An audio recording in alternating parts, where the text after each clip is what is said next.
Welcome to this very special edition of the KAJ Masterclass Live, the show which ensures that you profit from your time spent here with experts, either through their insights, information, or simply learning from them. And today we have Marc Scheff. He is a certified coach dedicated to guiding creative professionals on a profound inner journey. With his guidance, individuals break through barriers, transcending self-limiting beliefs to unlock the full spectrum of their capabilities. Mark is also an award-winning artist, entrepreneur, and also has been an award-winning filmmaker and an advisor to President Joe Biden. That sounds very interesting, Mark. Welcome to the show. Sorry, I feel like I need to clarify. I have coached an award-winning filmmaker and an advisor to the president. I do not advise our president on very much of anything. Okay. Although, if he's listening, give me a call, Joe. I'm happy to help out. Absolutely. Welcome to the show, Mark. Thank you very much. So, we will be talking about, in this episode, we'll be talking about how one can be the architect of their own success. But before we go to others, let's talk a bit about you, Mark, so that people, know a bit about your journey and exactly know who the person behind Mark is. Yeah, I can give you kind of like the brief timeline, but the overview is really that I've been doing this kind of the work that I'm doing now. This work of coaching, leadership, executives, creatives. I've been kind of in that world for over 20 years now, and while all that was in the background, I had a career in technology. I was on teams. I led different teams. I founded a company. I also had and continue my work as an artist. So and that was an evolution too. Anybody who does any kind of creative work knows that you start somewhere, and as you walk that path, you discover what where you want to go. And I've really done that. I started, out of art school, and I was working again back sort of in technology. Like I said, I helped found a company. I was a creative director at various places, art director. But then, around 14, 15 years ago, I started really working on my own. So I've actually been, working from home, as we all know very well now. I've been doing that for like the last 15 plus years. And with that, I've had a chance to really build a lot of my own projects and mentor a lot of different people and kind of see what are the many different kinds of things that get in our way, and what are the many different kinds of things that are possible, and how is it possible? What does someone have to do to make that possible? Like, I've worked with hundreds of creatives. It's a numbers game. Not all of them have gone on to do exactly what they wanted to do. Many of them have. And I've really gotten to see, like, what is the, what are sort of the secret ingredients, if you will, to actually, like you said, sort of architecting your life and creating that success. That's the sort of short version. If you have questions, maybe we can go there. Absolutely. So I want to understand then, is it the mindset that makes you, or is it the continuous path that you follow, consistency that you continue to do with, and that leads to your success? How do I design my success? Many people will say, okay, consistency is the reason for my success. You continue doing the same thing, happy, unhappy, in the same place, from vice president to senior vice president, and one day you become the CEO or the CEO. Others will look at it, your success. Someone will say, listen, I took the risk, I went out, I had my difficult times, but I did not become the CEO, but I'm happy now. How do you look at, how would you want others to look at it from your understanding of these aspects of life? So is it mindset, or is it just consistency? The answer is yes. And the consistency kind of is the mindset. But there's a lot of scientific research around skill building, around building expertise, which, in a way, this is what we're doing when we're designing and architecting our life. And it may be expertise in a particular area, like a career, but we're also building expertise as friends, or as partners, or parents, or children of our parents. We're as we go through life, whether we like it or not, we are working on these things. And the mindset shift is really about understanding that change is inevitable. I know it's so cliche, but like, I'm older than I was yesterday. I have changed. There's nothing I'm going to do about that. And if you take that to sort of a larger scale, you realize at some point that you could live each day and just kind of let it happen to you, or accept what's given you, and maybe that's kind of enough, and that's making you happy. But if you have that feeling like maybe there's more you could do, or more that you'd like to do, or more fulfilled that you'd like to feel, this is where we get into the idea of architecting or designing our life. So the mindset really is about being willing to show up for yourself and to sort of examine on as regular a basis as you can, whether it's with a coach or just in your life, about what is it that you want, why it's important to you, and what you're willing to do to make those changes. Like I said, there's a lot of science behind this, and there's a great book about it. It's called Peak by P-E-A-K by Anders Ericsson, and he gives a lot. He goes over a lot of the research that's been done in the past 100+ years around skill building, around building expertise.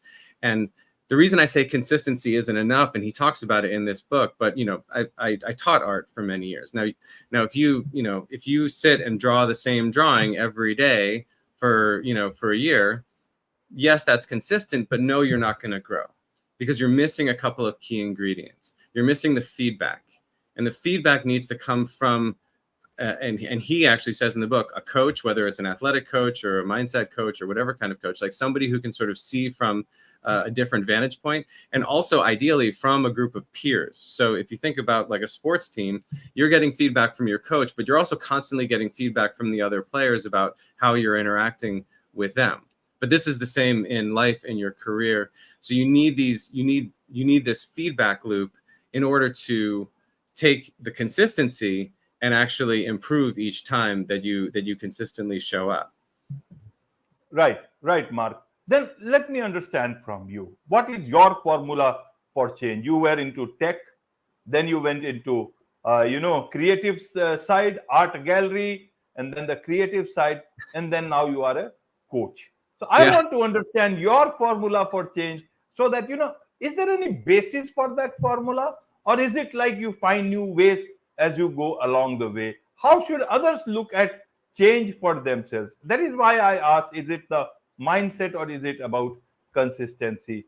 Help us understand your formula for change, and what do you mean by formula for change when you talk about that? Well, there is an actual formula that was invented in the 60s and then popularized, I think, in the 80s, and it was specifically about business, but it's been now popularized and broadly applied.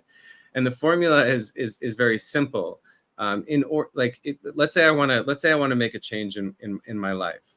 The problem is, whatever your life looks like, it's built around who you are now. So, if you think about, who I am kind of as a shape or a puzzle piece, everything else in my life fits that piece. So if I want to change that shape, then it no longer fits in the puzzle. So you could imagine trying to do that in the puzzle that is my life, kind of pushing me back into the shape that I was. So change, there is resistance to change, and that shows up both externally and also internally, like our own limiting beliefs and that kind of thing. So that's just to set up the idea that there is a formula to overcome that resistance. And the formula for change, very, very simply, is you need a vision. You need some idea of what you want that change to look like. What will it look like after I go through that change? You also need some level of discomfort, some level of dissatisfaction with where you are. It doesn't have to be absolute abject terror, like this is, I hate everything about my life. It could just be like, oh, I feel like I'm kind of done with this project or this aspect of my career. I'm ready to move on. So you need that vision. Where am I going? You need a little bit of discomfort with where you are, and you need at least one small first step. And if you have those three things, you can overcome almost any kind of resistance to change. Now, the thing about that last piece, that small first step, a lot of people get stuck because they have a vision and they go, I don't I don't know where to start, right? And they think that they think that what they need is a plan. You don't need a plan. You just need to start. That's the idea of the small first steps. And that's what I said at the very beginning. My career being a pretty good example of just being willing to take some steps down a path and evaluate as you go. Does this feel like I'm going in the right direction? And I think as we get older, we get a little bit more capable of creating, maybe bigger, or let's not say bigger, let's say more clear visions for where we want to go. As you said, I think very well. You might get so far, and I know a lot of people like this, whether they're creatives or not. They have a career, and the career says you're going to go to CEO. That's what you're going to do. But they realize at some point, I'm really happy right here. I'm actually really happy right here. Life and society says that I should go and get those, get the big jobs and more money and all that stuff. But I know a lot of people say, you know what, this is really serving my vision for my life, which is balance between family and my hobbies and these other things. And I actually like the work I'm doing and don't want to do the work that's required of a manager or a CEO or that kind of thing. Right, Mark. So how does one differentiate between that, whether they are having satisfaction in life or whether they are having self-limiting belief because they think this is the life that is good, and later on they'll realize, oh, I did not take enough risk in my life. How is that design? How does that design work for anybody's success, or it does not? Yeah, it's a great question, because it's one of those things that's really hard to discern, right? Like, am I actually satisfied, or am I settling for just what's here, right? And it's a hard question to answer, because for some people, that's okay, and that's not a judgment. Like, that is actually okay. That makes them happy. The sort of, I know this answer sounds a little self-serving, but a lot of times it's good to do this inner work where you're working with someone, whether it's a group program or an individual coach, or even just a really sort of emotionally intelligent friend. You say, like, I want to talk a little bit about my life and where I'm going. It's kind of funny, like I think that I don't know, maybe this was true in the past, but you can get this kind of reflections if you have a really supportive network of emotionally intelligent and connected friends. It is the kind of thing that we do in the coaching world. And again, it's not to like, when someone doesn't come to me and I'm trying to say, like, you're not satisfied. I'm trying to find out where they are satisfied. And there's areas, and this is the thing, like, everybody's so different. People come to me and they talk about an area of their life that would actually not be great for me, but it totally is for them, and that's great. So we explore and say, is there anything, not to say anything has to be better, but is there anything that you'd like to have in your life that you don't have now? So satisfaction is a good word, I think, because it doesn't imply good or bad, happiness or not. It's really just, personally, would I feel more satisfied if I had this hobby, or if I made more money, or if I did a career change? And the thing that I would also say is that this is where creativity comes in, right? And it's really important to remember that it's okay to have these conversations, whether it's with a coach or with a friend, and it's okay to have those conversations and do absolutely nothing about it. That's the beauty of imagination. And that makes it, if you let go of the, like, if I say it, I have to do it. If you let go of that and you let yourself, basically brainstorm with a friend about things you might want in your life, and know that it's okay to do nothing about it, it actually makes it easier to imagine those things, because there's no fear of failure. You're just watching a fantasy movie, and if you want to go and build it, then you can do some work, but you don't have to. Right, Mark. Even if we replace the word satisfaction with contentment, then also, how do we see the bigger picture? Like, in your case, you call it a mental pitfall, and then you could see the bigger picture, the your quest for reaching out for that higher potential. Does it need a pitfall for anyone to look at the bigger picture? How can one be in a normal life still be able to look at the bigger picture?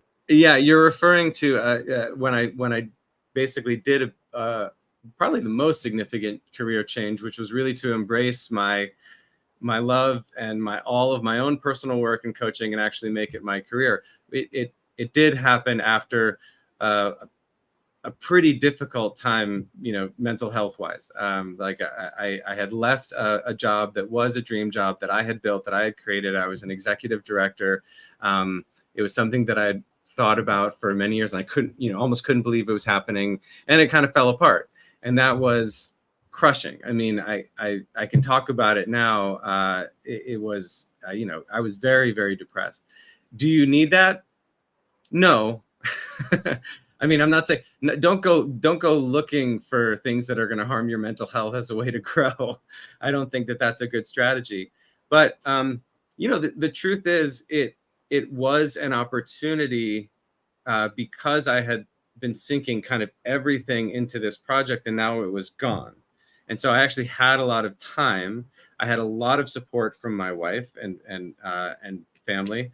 I mean, my kids, I don't know if they were totally aware of what was going on, but my wife basically, said, don't rush back into, what you were doing before. I think it would be helpful. She coached me basically. She's like, I think it's okay to just think about it, to just imagine. And so I did. And actually, coaching wasn't the first thing I came up with. There was other things that came up. But what I did was I ended up creating an exercise that I now I've actually put it on my YouTube channel so people can find it. It's called the Joy Compass. And it's a pretty simple exercise to discover what your sort of ideal. It's funny. It's like you do this exercise, and through a couple of journaling exercises and making lists, basically you discover like, what are all the different things that gives you joy. And what I did was I looked at that and said, well, if I was only doing the things that brought me joy, and if I looked at that like a job description, what would that be? So it was sort of fascinating to do that and find a couple of different things, including coaching, that I could do. I've deviated a little bit from your question, but the question about, do you have to have basically a traumatic experience to experience growth? No, there is a concept that's a very real and I believe scientifically studied concept of post-traumatic growth. This idea that if you are willing to, and you can sort of survive the whatever the traumatic experience was for you, that there's an opportunity there to really, really learn about what it is that you do and don't want. So do you need it? No, I don't think you do. And when I coach people, I don't coach them into a hole and say, okay, now we're ready to go. Like we try to sort of work in a more positive fashion. Right, Mark. Now let's come to your coaching part. So, you coach a lot of creative professionals. Now, creative professionals have a great deal of imagination. They go beyond the normal people, in terms of looking at things, understanding things, imagining things in a creative manner. How do they create self-limiting beliefs in their life? I thought they can create so many things with their imagination itself.